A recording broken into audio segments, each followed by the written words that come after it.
Good evening, everyone. Welcome back once again to Vicious Rants. And of course, I'm your host, your YouTube messiah, and often imitated, never duplicated superstar Tim Vicious. And we are going to be talking about Raw this week.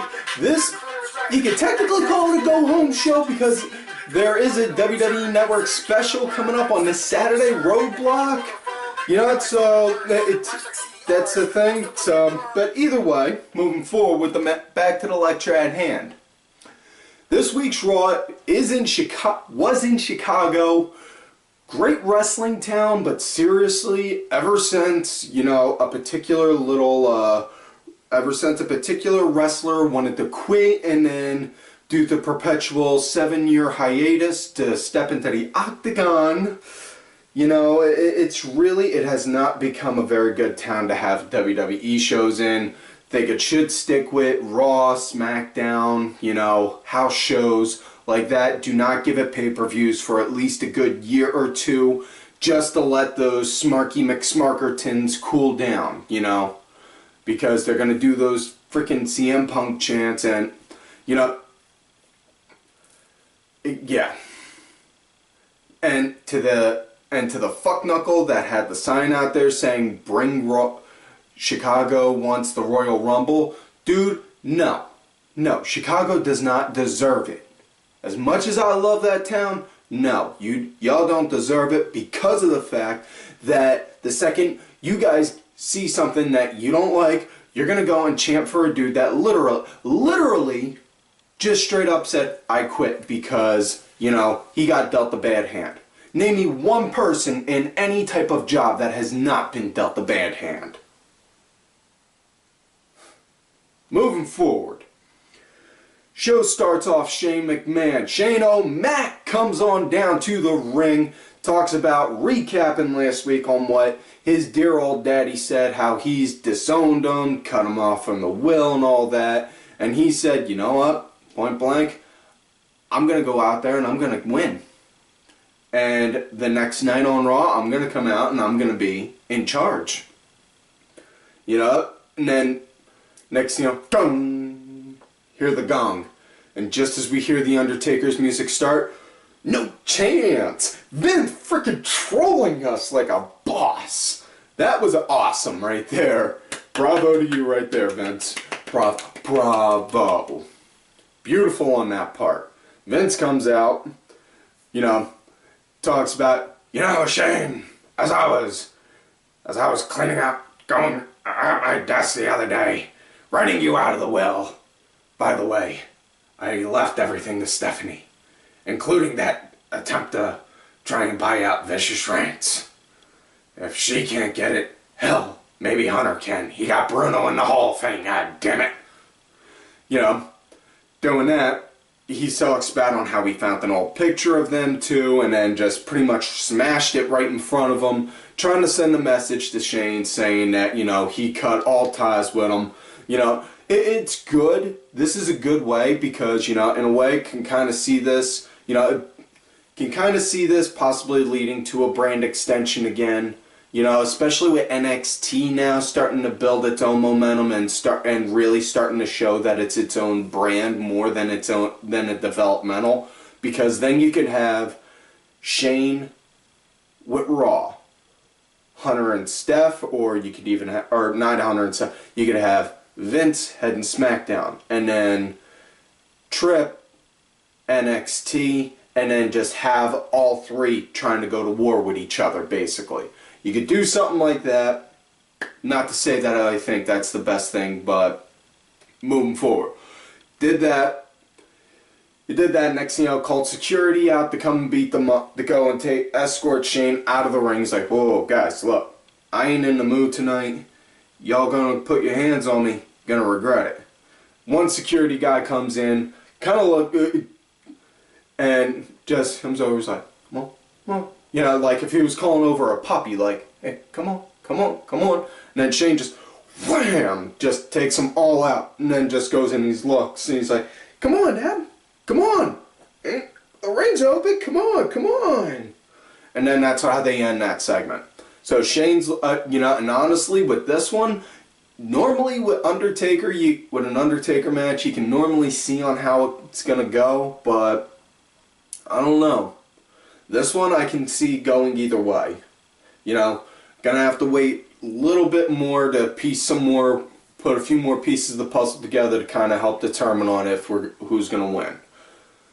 That said, though, first match of the night, Kevin Owens versus Neville. This was a good, solid opener. Owens, he had control for the match. You know, Neville, obviously, he got in his fair share of maneuvers. You know, possibly the biggest one I popped for, he wound up hitting a red arrow from the second rope. Normally, normally he does it from the top, but he was on the second, inside of the ring, and then just, boom, hit it.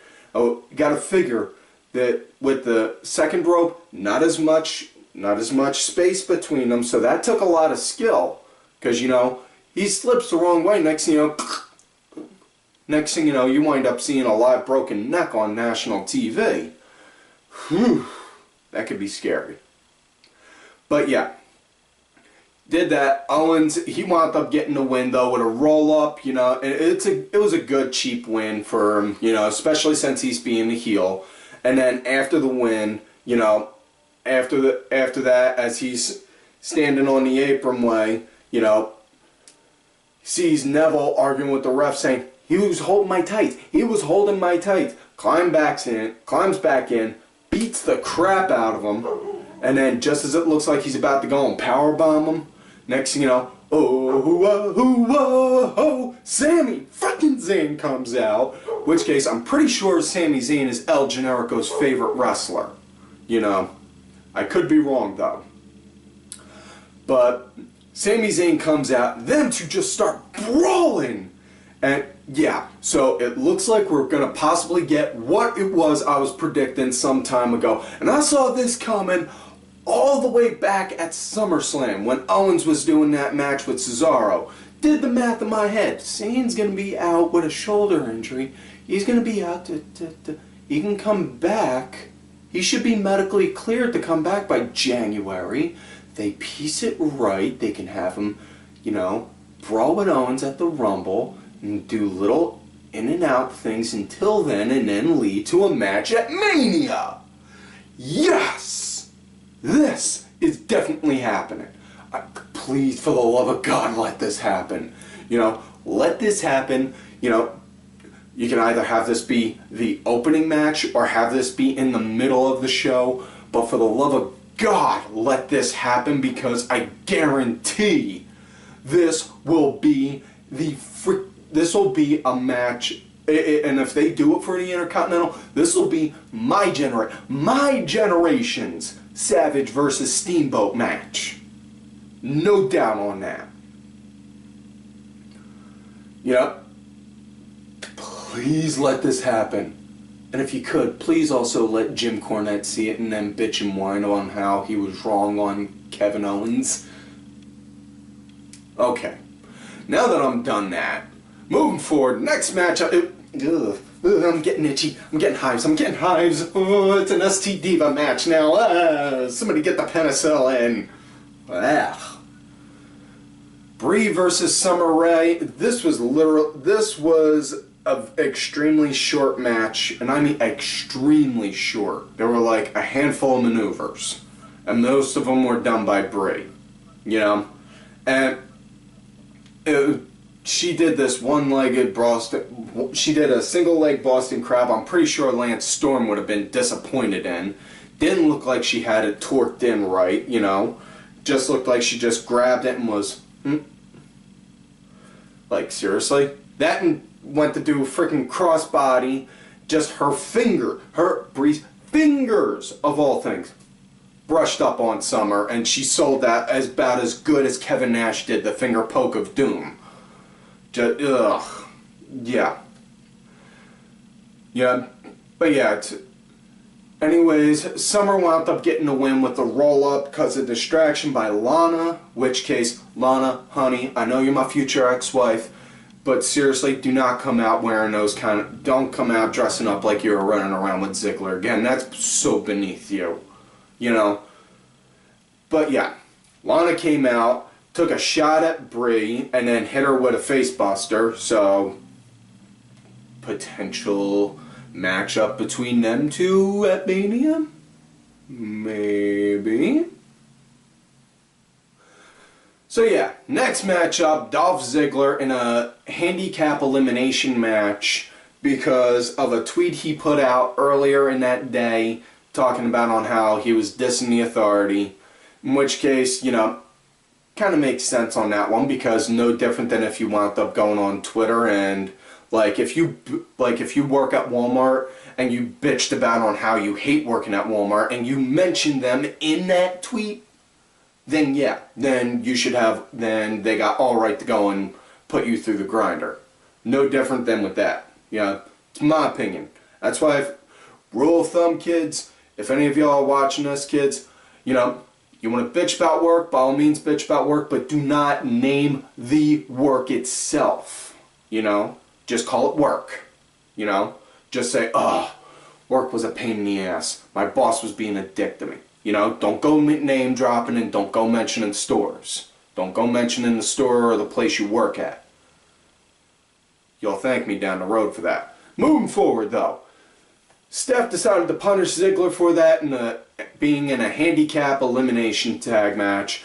Ziggler versus Sheamus, Rusev, and Barrett all at one time. No partners whatsoever. So, you know, at the League of Nations, yeah, these guys, they were just dominating Ziggler, you know. They were dominating him in the beginning. Dolph, he picked up some momentum, you know, got Barrett eliminated, you know, but not so much short after that, you know, the League of Nations, they got the win. And in which case, seriously, if you're doing a handicap match, you really need to have the team that is outnumbering the person get the win. Otherwise, it just makes that team look incredibly stupid. Like, well, you're telling me these three guys couldn't beat that one guy? What kind of a team is that? They're not that good then. You know, that would be the message that you're sending if you let them all win. You know, you let one fall, okay, that just says, okay, this guy was able to get one person. You know, he was able to pick up some momentum, but bam! They came back and hit him full force. But Ziggler lost due to a brogue kick. Sheamus, you know, so from Sheamus. So yeah, that was that. Next matchup, women's tag match. Tamina and Naomi versus Becky and Sasha. This was a quick match, not as quick as the ST Diva one earlier in the show, but it was still quick, and not only that, this one actually had some actual wrestling maneuvers in it, so can't really knock this one too much, you know. But it was relatively short, too short for me to even really like take down any notes to say, okay, this person did this or that, you know. But Sasha, you know, but anyways, Sasha wound up getting the win, hitting the bank statement on Naomi. After that, Charlotte, who was sitting ringside, came in, took down Sasha and then Becky, and then just walked off strong, looking strong, leading into Mania for the triple threat match for the women's title. Now, I don't know, this could just be me, and it could be the fact that I grew up in the original ECW seeing three-way dances, but I think personally, instead of it making it a triple threat, they should make it a triple threat elimination, you know, like the classic ECW three-way dances, because you think about it, you know, while everyone's rooting for Sasha, you got a majority of people rooting for Sasha, you got a small little bit rooting for Becky, and you got, like, I don't even know, like, a very microscopic amount rooting for Charlotte. You know, make it an elimination so that way you could say, you know, if one of them pins Charlotte, then it leads to the idea of, well, guarantee between Becky and Sasha, we're going to get a new champion. You know, it's an idea. Yeah, but yeah. Next matchup, we got tag team title match, New Day versus Y2AJ, which case, sure, it's pretty okay, you know. Maybe I would change the font. I would change the font some, maybe the color, I would consider the coloring if it wasn't for the fact that Styles is, you know, coming out with his gear blue and black, and Jericho's jacket has that blue and black color also. But either way, it started off a little slow, but it wound up picking up really right after the commercial break, you know.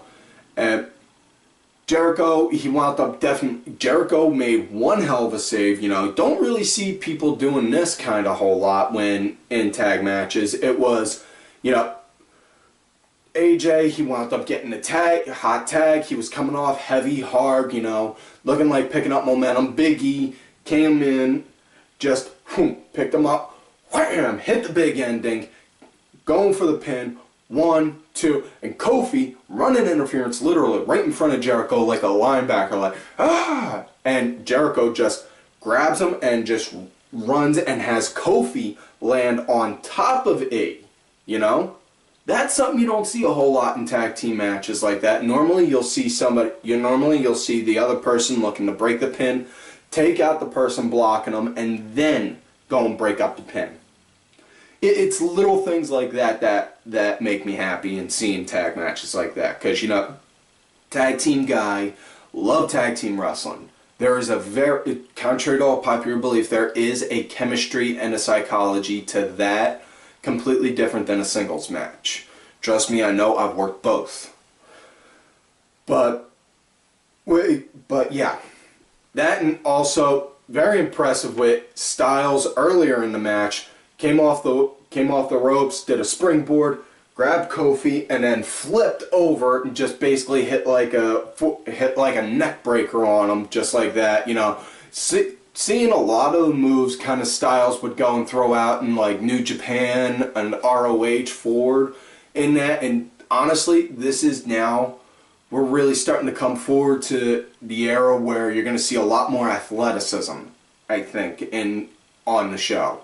You know, because now they're signing a lot more indie guys, you know, and, you know, a lot of the indie guys, they weren't like the big 6'6", 250, you know, look like they could bench press a Buick kind of dudes, you know. Some of them are like 5'10", 5'11", 220, but can bounce around like a freaking pinball, you know.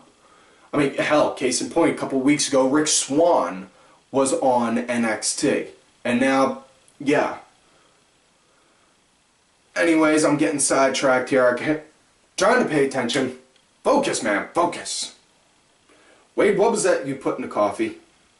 What? Oh, no. Somebody get poison control on the line. I'm going to start tweaking in a few. Anyways, back to the match at hand. It was a good tag match. Definitely liked it. It was a good match. Would like to see something from... You know, if this wasn't going to be on a pay-per-view, I would have, if it wasn't going to be on Raw that night, I would have expected it to be on the special on Saturday. But anyways, match wound up coming to an end. Jericho had the walls in on Kofi, and Woods, outside the ring, trying to encourage Kofi to move, reach the ropes, you know, Styles takes out Woods, and then Big E just picks up Styles and plows him right into the barricade, and then gets right up on the apron. Come on, tag me. Gets the good tag in on that off of Kofi. Jericho didn't see it, and Big E comes in, gets a running charge. Jericho tries to hit him with a forearm, or not a forearm, with clothesline, scoops him up, hits the big ending, gets the 1, 2, 3. Now, if I'd have done it like that, if it was me on how I'd have done it, have Big E get the tag, have him, and then just have Big E, have Kofi just start tapping like crazy, throw him off, and then once Jericho lets go, like, I won, then that's when you have Big E pick him up and hit it. That would have been me, though. You know, just to kind of throw him off. But, anyways, after the match, though, Jericho and Styles are in the ring like, oh, man, we lost. It's alright. We lost.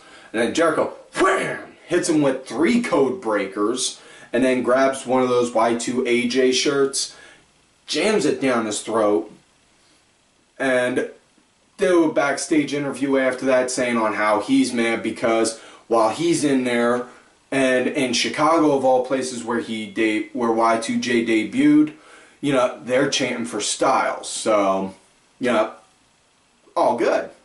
You know, possible match into Roadblock. Personally, I'm hoping for something good for Styles in Mania.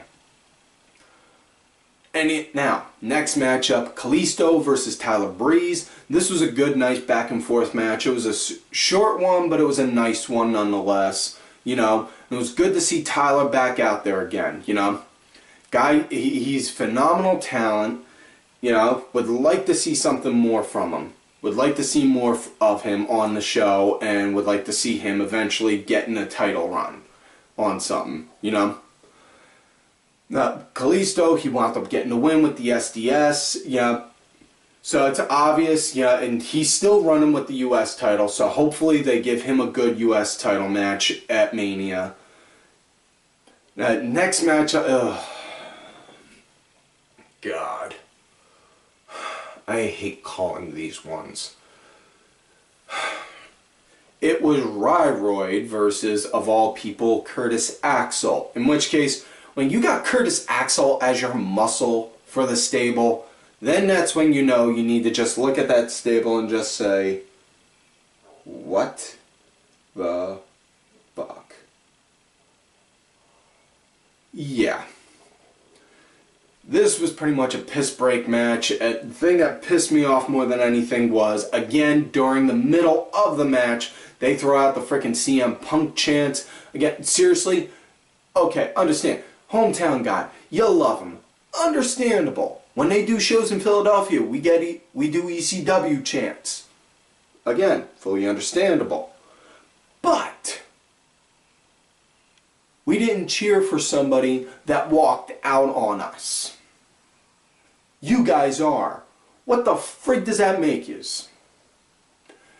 And I know a lot of you Smarky McSmarkertons out there are going to say, oh, well, he was having problems with the company. He didn't get treated the right way. He had this, he had that. Dude, again, like I said in the beginning of the show, name me one person that got a fair hand dealt to them when they worked at any job. And I'm talking anywhere from working in pro wrestling to flipping burgers at McDonald's. Everyone gets dealt a shitty hand at one point or another at their job. You either man up and deal with it, or you bitch, whine, and cry and then say, oh, I quit. I think it's safe to say we know what he did. Anyways, RyRyid wound up getting the win with the shell shock. Seriously, fuck off, RyRyid. In case I didn't get that point clear. Now, main event time for the show. Dean Ambrose versus Bray Wyatt. This match was made earlier from Hunter because Dean cut a promo earlier in the show saying on how he was going to wind up winning on Saturday, being the new champ and all. Hunter didn't really like that. Dean had this whole I have an issue with authority kind of attitude, so he's going to have it drilled into him the hard way. Yeah, with this match, Bray, he was coming off really good, really strong, especially since he's going into a match coming up on Saturday with Brock Lesnar, which, thank you God Almighty, because this match was originally supposed to be made for WrestleMania, but instead they decided to go with Ambrose versus Lesnar in a street fight. And honestly, I think that could work out better because, think about it. If it's a street fight, you can you can have it build more to Lesnar's physicality and brutality. And just as it looks like Lesnar's also about to get the win, next thing you know, boom, you could have Bray come out and screw him over there. And what better environment to do a screw job on, aside from Survivor Series in Montreal, than WrestleMania? Think smarter, not harder, kids. Now, but yeah, Ambrose, he came Ambrose, he got his offense in, you know, but big things that I popped for with it was, you know, when he went to go do the McGuinness, when he went to go do that Nigel McGuinness lariat, you know, bouncing off the rope and then coming back, you know, and, you know, just straight up, as soon as he came off running off the ropes, Bray, wham! Cleared him. You know, Bray went, you know, Ambrose went to do the suicide dive, Bray, boom, stopped him, and then went to go do the Sister Abigail on the security barrier like he did to Bryan a few years back. Wound up getting stopped, and then Bray just picked him up. Wham! Slammed him. Slammed him like around in the shoulder or like shoulder blade area right into there. Either way, that part, fuck, that hurts like a sumbitch. But yeah, match wound up coming to an end when Dean was starting to pick up some momentum. And then next thing you know, lights went out, and then boom. The rest of the Wyatt family came out. Dean went to go and hit them first, and then they all piled on him. And then out comes Tripp's music, and then Bray just looks like. And then you just get that epic stare down between them two. In which case, some point down the road, would love to see Bray Wyatt versus Triple H, just based off of that. Just based off of them two both giving each other that 1,000-yard stare, because Bray Wyatt, you know, definitely main event talent. The way the guy carries himself, his psychology, the way he cuts his promos, it's like a modern day Jake Roberts. Definitely. And I still say to this day, Jake should have been a main eventer, and he never got that treatment. You know, but yeah. Anyways, Trips came out, looked, and then they had that stare down, and then the Wyatts pulled back, in which case, not a problem with that, because you gotta have your champ look strong leading into a big title match, you know? So, Tripp takes off the tie, takes off his suit coat, unbuttons his shirt a little, goes over, clears the table, you know, and then comes back in to go and get ready to put a beat down on Ambrose. Ambrose just springs right back up. Boom, boom, boom, boom, boom. Couple shots, and then dirty deeds. So, yeah, good way to make both guys come off looking good, looking strong. Definitely appreciated on how that went. So overall score for the show, I would give it a good 7.5 to an 8, seeing as on how this is like one going into a network special. That's it for this week's show, kids. So, like all normal, do not forget to like the video, subscribe to the channel, go back, watch the other episodes, look for me on Twitter at TimVicious. Also, do not forget to look for my backup account, Tim_Vicious. Also out there on that Facebook gimmick, Tim Ash. And do not forget to follow all of these cool ass cats right here on Twitter. Vicky Earls, I am Danny Sunday, Axel Mulligan, Sunday Segway, Simply Sabrina, Cranky Asshole, Aaron _Deborah, my executive producer, Oliver Ben, who did provide music for this week's show, so don't forget to check him out. He's on iTunes, Spotify, Xbox. Info on that is in the description box, as well as Just a Stupid Mark and my client, Brock's Bitch Forever. And, folks, like I always tell you, you love me great, you hate me. Fuck yous.